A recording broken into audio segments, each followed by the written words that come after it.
Hi friends, welcome to our channel. So ఈరోజు topic ఏంటంటే మనం ఐటీ ఇండస్ట్రీలో డిఫరెంట్ టైప్స్ ఆఫ్ టర్మ్స్ని యూస్ చేస్తారు. సో ఆ టర్మ్స్ ఏంటి, సో ఎలా యూస్ చేస్తారు, దానికి సంబంధించిన రియల్ టైమ్ ఎగ్జాంపుల్ కూడా నేను ఎక్స్ప్లెయిన్ చేస్తాను. సో ఒకసారి ఈ వీడియోని స్కిప్ చేయకుండా చివరికి చూడండి. సో ఎవరైతే ఫ్రెషర్స్ ఉన్నారో, ఎక్స్పీరియన్స్ ఎవరైతే ఉన్నారో, so software testing side, so కంపల్సరీగా ఈ టర్మ్స్ని తెలుసుకోవాలి. సో ఫస్ట్ ఇక్కడ చూసుకుంటే మనకు లిస్ట్ ఆఫ్ టర్మ్స్ అయితే ఉన్నాయి. రిక్వైర్మెంట్, డిఫెక్ట్, బగ్, అలాగే ఇష్యూ, ఫెయిల్యూర్, ఎర్రర్, అలాగే క్వాలిటీ కంట్రోల్, అలాగే క్వాలిటీ అష్యూరెన్స్, అలాగే RTM, domains, customer, client, end users, అలాగే server used in software industry, business analyst, అలాగే stakeholders, project managers. So ఇలాంటి టర్మ్స్ని మనం సాఫ్ట్వేర్ కంపెనీలో యూస్ చేయడం అయితే జరుగుతుంది. సో ఒక్కొక్క దాని గురించి మనం క్లియర్గా అయితే ఎక్స్ప్లెయిన్ చేస్తాను, తెలుసుకోండి. ఇంకా లైక్ ఫర్ ఎగ్జాంపుల్ సో ఎవరికైనా ఇంకేమైనా మిస్ అయ్యి ఉన్నా చెప్పడం కానీ, లైక్ ఏమైనా మిస్ అయ్యి ఉంటే జస్ట్ కామెంట్ రూపంలో అప్డేట్ చేయండి. సో నేను కూడా తెలుసుకుంటాను.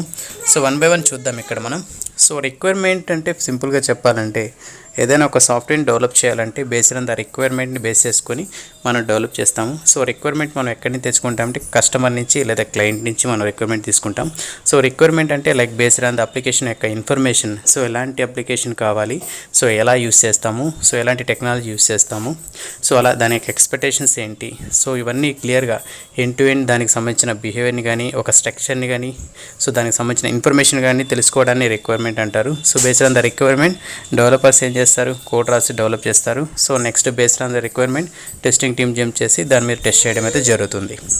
సో నెక్స్ట్ వన్ చూసుకుంటే డిఫెక్ట్ కానీ, బగ్ కానీ, ఇష్యూ కానీ, ఫెయిల్యూర్ కానీ సేమే, but like based on the like situation బట్టి ఒక్కొక్క విధంగా ట్రీట్ చేయడం అయితే జరుగుతుంది. సో కొన్ని కంపెనీస్ అయితే డైరెక్ట్గా లైక్ డిఫెక్ట్ అంటారు, బగ్ అంటారు, ఇష్యూస్ అంటారు. ఫర్ ఎగ్జాంపుల్ ఒక టెస్ట్ ఇంజనీర్ ఏం చేస్తారు, టెస్ట్ చేసేటప్పుడు చాలా ఇష్యూస్ని ఫేస్ చేస్తారు, అంటే ఫెయిల్యూర్స్ని ఫేస్ చేస్తారు.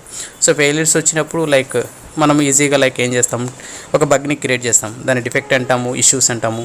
లైక్ ఇప్పుడు ఎర్రర్ అనుకోండి, డెవలపర్ ఏం చేస్తారు, డిబగ్ చేసేటప్పుడు లైక్ కోడ్ రాసేటప్పుడు, కంపైల్ చేసేటప్పుడు ఇష్యూస్ అంటే లైక్ ఎర్రర్స్ వస్తాయి.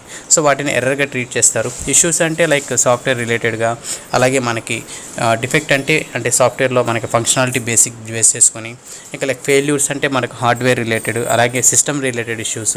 So based on the terminology, based on the situation బట్టి మనము దీన్ని యూస్ చేయడం అయితే జరుగుతుంది. So next quality control, quality assurance. So చాలామందికి దీని మీద చాలా అయితే డౌట్ అయితే ఉంటుంది. సో సింపుల్గా చెప్పాలంటే క్వాలిటీ అష్యూరెన్స్ ఇంజనీర్ అంటే ఫర్ ఎగ్జాంపుల్ ఏదైనా ప్రొడక్ట్ బేస్డ్ కంపెనీలో ఒక సాఫ్ట్వేర్ టెస్టర్గా జాయిన్ అయినప్పుడు దాన్ని క్వాలిటీ అష్యూరెన్స్ ఇంజనీర్ కింద తీసుకుంటారు. సో క్వాలిటీ కంట్రోల్ అంటే లైక్ ఫర్ ఎగ్జాంపుల్ ఇండస్ట్రీస్ ఉంటాయి కదా, సో ఇండస్ట్రీస్లో ఎవరైతే టెస్ట్ ఇంజనీర్గా వర్క్ చేస్తున్నారో వాళ్ళకి క్వాలిటీ కంట్రోల్ అంటారు. క్వాలిటీ అష్యూరెన్స్ అంటే సాఫ్ట్వేర్ పరంగా లైక్ సాఫ్ట్వేర్ కంపెనీస్లో ప్రొడక్ట్ కంపెనీస్ ఎవరైతే వర్క్ చేస్తారో వాళ్ళని క్వాలిటీ అష్యూరెన్స్గా తీసుకుంటారు. నెక్స్ట్ చూసుకుంటే మనకు ఆర్టీఎం. సో ఆర్టీఎం అంటే ఫర్ ఎగ్జాంపుల్ రిలీజ్కి ముందు ఒక బిల్డ్ని రిలీజ్ చేయడం అయితే జరుగుతుంది. సో అది మనకు బేస్డ్ ఆన్ ద కస్టమరు, మనకి ఎవరైతే లైక్ మీడియేటర్స్ ఉన్నారో, ఇంటర్నల్గా మన కమ్యూనికేషన్ ఎవరైతే ఉన్నారో, సో మనం ఎవరికైతే ఇవ్వాలనుకుంటాం, సో బిఫోర్ ఒక బిల్డ్ అయితే ఇవ్వడం అయితే జరుగుతుంది. సో దాన్ని ఆర్టీఎం అంటారు. సో ఆర్టీఎంలో లైక్ ఫుల్ ఫంక్షనాలిటీ అయితే ఇవ్వము, బేసిక్ ఫంక్షనాలిటీ ఇవ్వడం అయితే జరుగుతుంది. సో అది ప్రాపర్గా వర్క్ అవుతుంటే లైక్ దానికి సంబంధించిన అవుట్పుట్ని, ఫీడ్బ్యాక్ని తీసుకొని మనం రిలీజ్ చేయడం అవుతుంది. రిలీజ్ని మనం జిఎం అంటారు. సో జిఎం అంటే జనరల్ రిలీజ్, లైక్ జనరల్ అంటే పబ్లిక్కి అవైలబిలిటీ ఉంటుంది. ఆర్టీఎం అంటే లైక్ కస్టమర్కి, స్టేక్ హోల్డర్స్కి, వాళ్ళకి అవైలబుల్ అయితే ఉంటుంది. సో నెక్స్ట్ చూసుకుంటే ఎండ్ యూజర్స్. సో ఫైనల్గా ఎండ్ యూజర్స్ అంటే ఎవరు, సో మనం ఏదైనా సాఫ్ట్వేర్ని కానీ లైక్ అప్లికేషన్ కానీ డెవలప్ చేసి ఫైనల్గా ఎవరికి ఇస్తాము, సో యూజర్స్ కానీ కస్టమర్కి, క్లయింట్స్కి ఇవ్వడం జరుగుతుంది. ఫైనల్గా అది యూజర్స్కి చేరుతుంది. సో ఎండ్ యూజర్ యొక్క ఎక్స్పెక్టేషన్స్ బేస్ చేసుకొని, లైక్ వాళ్ళ యొక్క ఫీడ్బ్యాక్ బేస్ చేసుకొని మనము లైక్ డెవలప్ చేయడం కానీ, అప్డేట్ చేయడం కానీ, ఇంకా అదర్ రిలీజ్ మీద డిపెండ్ అయితే ఉంటుంది. సో మెయిన్ మనకు యూజర్ యొక్క సాటిస్ఫాక్షన్, లైక్ వాళ్ళని సాటిస్ఫై అయ్యే విధంగా మనము డెవలప్ చేస్తాము, టెస్ట్ చేస్తాము, అలాగే రిలీజ్ చేస్తాము. సో ఫైనల్గా యూజర్స్ యొక్క లైక్ ఎండ్ యూజర్స్ యొక్క ఫీడ్బ్యాకే మనకి ఇంపార్టెంట్ అయితే అవుతుంది. సో వీళ్ళని మనం ఎండ్ యూజర్స్ అంటాము. సో ఫైనల్గా లైక్ మన యొక్క సాఫ్ట్వేర్ అఫీషియల్గా వాళ్ళకైతే చేరుతుంది ఫైనల్గా. సో నెక్స్ట్ చూసుకుంటే సో ఇక్కడైతే డొమైన్ అయితే మిస్ చేశాను. సో డొమైన్ అంటే ఏం లేదండి, ఫర్ ఎగ్జాంపుల్ ఏదైనా ఒక కంపెనీలో మనం వర్క్ చేస్తున్నాం అనుకోండి, so different types of domains అయితే ఉంటాయి. సో నెట్వర్కింగ్ పరంగా చూసుకుంటే మనకు ఒకటి ఆఫీస్కి సంబంధించిన డొమైన్ ఉంటుంది. అలా కాకుండా జనరల్గా మనకి స్టోరేజ్ డొమైన్ అని, అలాగే నెట్వర్కింగ్ సంబంధించిన డొమైన్ అని, so different types of domains ఉంటాయి. సో ఎవరైనా బయట కూడా మనం అడుగుతారు ఎలాంటి డొమైన్ మీద వర్క్ చేస్తున్నాం అని. సో మనకి జనరల్గా చాలామంది స్టోరేజ్ డొమైన్ మీద వర్క్ చేస్తూ ఉంటారు. సో అదేవిధంగా మీరు లైక్ మీరు వర్క్ చేసే యొక్క లైక్ ఎక్స్పీరియన్స్ బేస్ చేసుకొని ఒక కంపెనీ యొక్క అలాగే మీ యొక్క ఎక్స్పీరియన్స్ బేస్ చేసుకొని అలాగే మీ స్కిల్ సెట్ బేస్ చేసుకొని మనకు డొమైన్ అనేది చెప్పడం అయితే జరుగుతుంది. సో నెక్స్ట్ చూసుకుంటే మనము కస్టమర్ ఆర్ క్లయింట్. సో క్లయింట్కి కస్టమర్కి స్మాల్ డిఫరెన్స్ అయితే ఉంటుంది. సో క్లయింట్ అనేది ఏంటి, సో క్లయింట్ నుంచి మనము లైక్ రిక్వైర్మెంట్ తీసుకొని సో డెవలప్ చేసి టెస్ట్ చేసి తనకి ఇవ్వడం అయితే జరుగుతుంది. కస్టమర్స్ అంటే ఏంటంటే మనం డెవలప్ చేసింది లైక్ వాళ్ళకి పబ్లిష్ చేయడం అయితే జరుగుతుంది, వాళ్ళు యూజ్ చేసుకుంటారు. సో ఇక్కడ చూసుకుంటే based on the for example ఒక కంపెనీ ఉందనుకోండి. సో నేను ఒక కంపెనీ రన్ చేస్తున్నాను. సో ఏదైనా సాఫ్ట్వేర్ నేను డెవలప్ చేసి నేను అమ్ముతాను. లైక్ ఎవరి రిక్వైర్మెంట్ ఏం లేదు. సో నేనే ఓన్గా రిక్వైర్మెంట్ గ్యాదర్ చేసుకుని నేనే డెవలప్ చేసి నేనే ఇస్తాను. సో వాళ్ళని కస్టమర్స్ అంటారు. ఎవరైతే కొనుక్కుంటున్నారో వాళ్ళు కస్టమర్స్ అంటారు.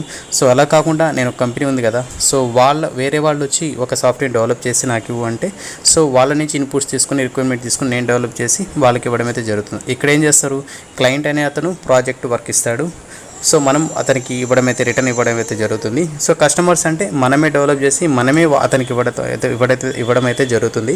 సో ఈ విధంగా మనకి కస్టమర్కి క్లయింట్కి ఒక స్మాల్ డిఫరెన్స్ అయితే ఉంటుంది. సో ఫైనల్ ఎజెండా ఏంటి, సో ఏదైనా సాఫ్ట్వేర్ని like end to end test చేసి వాళ్ళకి మంచి క్వాలిటీ కలిగిన ఒక ప్రోడక్ట్ని మనం ఇవ్వడం అయితే మన రెస్పాన్సిబిలిటీ. సో నెక్స్ట్ చూసుకుంటే మనము servers used in software industry. So servers అనేది మీకు ఐడియా ఉంటుంది ఆల్మోస్ట్. సో ఏదైనా కంపెనీలో కంపల్సరీగా సర్వర్స్ అనేది రన్ చేస్తూ ఉంటారు. సో లైక్ టెస్ట్ సర్వర్స్ కానీ అలాగే స్టోరేజ్ సర్వర్స్ కానీ so different types of servers ఉంటాయి. సో వీళ్ళకి అందరికైతే యాక్సెస్ ఉండదు. సో ఎవరైతే స్టోరేజ్ మీద వర్క్ చేస్తూ ఉంటారో సో వాళ్ళకి రిక్వైర్డ్ ఫర్ ఎగ్జాంపుల్ ఏమైనా ఇన్స్టాల్ చేయాలన్నా, అప్గ్రేడ్ చేయాలన్నా, లేదంటే ఏమైనా డిస్క్లు యాడ్ చేయాలన్నా, లేకపోతే కొత్త సర్వర్స్ని క్రియేట్ చేయాలన్నా, సో ఇలాంటి యాక్షన్స్ ఎవరైతే పర్ఫామ్ చేస్తుంటారో వాళ్ళకి మాత్రమే యాక్సెస్ అయితే ఉంటుంది. అందరికైతే యాక్సెస్ ఇవ్వరు. So based on the main for example ESX, vCenter servers, del servers ఇవన్నీ ఉంటాయి మనకి. సో ఆ సర్వర్స్ మీరు వర్చువల్గా యాక్సెస్ చేయొచ్చు. సో త్రూ నెట్వర్క్ ద్వారా మనకు VMware అనుకుంటే VMware క్లయింట్ అయితే ఉంటుంది. సో అది ఇన్స్టాల్ చేసుకుని ఆ సర్వర్స్ని యాక్సెస్ చేసుకుని VMస్ని క్రియేట్ చేయడము, డిస్క్ని యాడ్ చేయడము, డిలీట్ చేయడం ఇవన్నీ చేస్తాము. బట్ మనం OS ఇన్స్టాల్ చేయాలంటే సో అందులో కంపల్సరీగా మనం ల్యాబ్కి వెళ్ళి పెన్ డ్రైవ్ ద్వారా కానీ లైక్ CD ద్వారా కానీ ఇన్స్టాల్ చేయడం అయితే జరుగుతుంది. సో జనరల్గా అలా కూడా చేస్తారు. సో వర్చువల్గా కూడా మనం యాక్సెస్ చేసి ESX మీద ఇన్స్టాల్ చేయొచ్చు. So next option, so next business analyst అయితే ఉంది. సో బిజినెస్ అనలిస్ట్ అనేది ఎలా చేస్తారంటే ఫర్ ఎగ్జాంపుల్ మనకి ఎలాంటి ప్రాజెక్ట్స్ వస్తున్నాయి, ఎన్ని ప్రాజెక్ట్స్ అయితే వస్తున్నాయి, సో ఎంతమంది ఎంప్లాయీస్ వర్క్ చేస్తున్నారు, సో అలాగే మనకు గ్రో అనేది ఎలా ఉంది, మన నెక్స్ట్ రోడ్ మ్యాప్ ఏంటి, సో వీటికి సంబంధించిన ఒక మెయిన్ లైక్ ఒక బిజినెస్ ఇంప్లిమెంటేషన్ కానీ, సో బిజినెస్ డీల్స్ కానీ కస్టమర్స్తో కానీ క్లయింట్స్తో కానీ ఒక కంపెనీకి ఒక బిజినెస్ అనలిస్ట్ అయితే ఉంటారు. సో వాళ్ళు ఏంటంటే లైక్ ఫ్యూచర్లో ఎలా ఉంటుంది, లైక్ నెక్స్ట్ ఇయర్ ఎలా ఉంటుంది, దానికి సంబంధించిన రోడ్ మ్యాప్, అలాగే కరెంట్ సిచ్యువేషన్ ఏంటి, ఎంప్లాయీస్కి సంబంధించిన ప్రాజెక్ట్స్, స్కిల్ సెట్స్, అలాగే మనకి కొత్త ప్రాజెక్ట్స్ సంబంధించిన ఇన్ఫర్మేషను, సో మొత్తం ఇలా హై లెవెల్లో అయితే ఉంటుంది. So based on the company like projects బట్టి సో ఎంతమంది ఎంప్లాయీస్ ఉంటారు లైక్ వాళ్ళని బేస్ చేసుకొని ఈ బిజినెస్ అనలిస్ట్ అయితే ఉంటారు. సో వాళ్ళ దగ్గర మొత్తం ఓవరాల్గా గ్రాఫ్ లెవెల్లో ఇన్ఫర్మేషన్ అయితే ఉంటుంది. సో వాళ్ళు based on the like requirement base చేసుకొని సో ఏమైనా లేఅఫ్స్ వచ్చినప్పుడు కూడా సో వాళ్ళ యొక్క హ్యాండ్ అయితే కంపల్సరీగా ఉంటుంది. ఎందుకంటే బిజినెస్ అనలిస్ట్ మెయిన్ కాబట్టి సో తనే చూసుకుంటారు కాబట్టి సో ఇవన్నీ వాళ్ళకి రైట్స్ ఉంటాయి. అలాగే దానికి సంబంధించిన ఇన్ఫర్మేషన్ కూడా వాళ్ళ దగ్గర అయితే ఉంటుంది. సో నెక్స్ట్ చూసుకుంటే మనకు stake holders. So stake holder కూడా మనకి రిలేటెడ్ టు కస్టమర్ అని అనుకోవచ్చు, లేదంటే క్లయింట్ కూడా అనుకోవచ్చు. స్టేక్ హోల్డర్ మెయిన్గా మీనింగ్ చెప్పాలంటే ఫర్ ఎగ్జాంపుల్ సో పార్ట్నర్స్ అనుకోవచ్చు. సో ఒక కంపెనీకి పార్ట్నర్స్ కానీ, ఒక ప్రాజెక్ట్ ఒక క్లయింట్కి మనకి దగ్గరగా పార్ట్నర్స్గా ఉండడం, సో లైక్ డీలింగ్ ప్రాజెక్ట్లో వాళ్ళకి పర్సంటేజ్ అలాంటివి అయితే ఉంటాయి. సో మన యొక్క ప్రోడక్ట్ని రిలీజ్ చేసే ముందు ఫస్ట్ స్టేక్ హోల్డర్స్కి రిలీజ్ చేయడము, అలాగే వాళ్ళ నుంచి ఫీడ్బ్యాక్ తీసుకోవడం, ఇన్పుట్స్ తీసుకోవడం కూడా జరుగుతుంది. సో ఈ విధంగా మనము వాటిని స్టేక్ హోల్డర్గా కాల్ చేస్తాము. సో ఎప్పుడైతే రిలీజ్ అయితే ఉంటుందో సో అలాంటప్పుడు ఈ టర్మ్స్ అయితే వస్తాయి, స్టేక్ హోల్డర్స్ అని, క్లయింట్ అని, కస్టమర్ అని. సో ఇలాంటి టర్మ్స్ని యూజ్ చేయడం అయితే జరుగుతుంది. So next project manager. So project manager గురించి మీకు కూడా ఐడియా అయితే ఉంటుంది.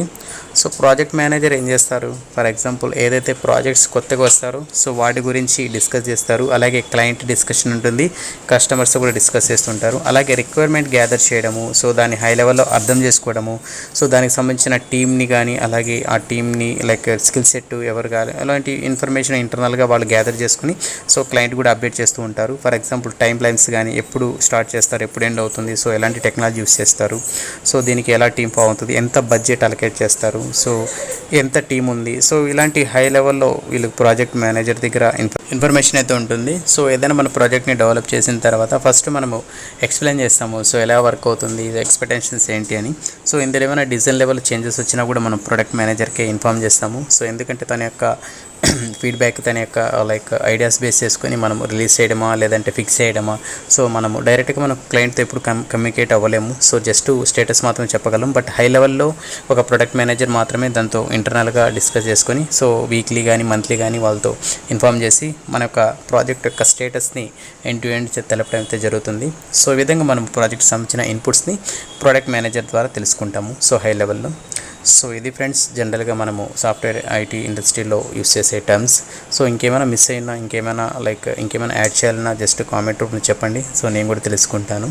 సో ఇలాంటి మరిన్ని వీడియోస్ కోసం మన ఛానల్ తప్పకుండా సబ్స్క్రైబ్ చేసుకోండి ఫ్రెండ్స్. అలాగే మీకు నచ్చినట్టయితే లైక్ చేయండి, మీ ఫ్రెండ్స్ కూడా సజెస్ట్ చేయండి. సో మీ సపోర్ట్ ఎప్పుడు ఉండాలని కోరుకుంటున్నాను.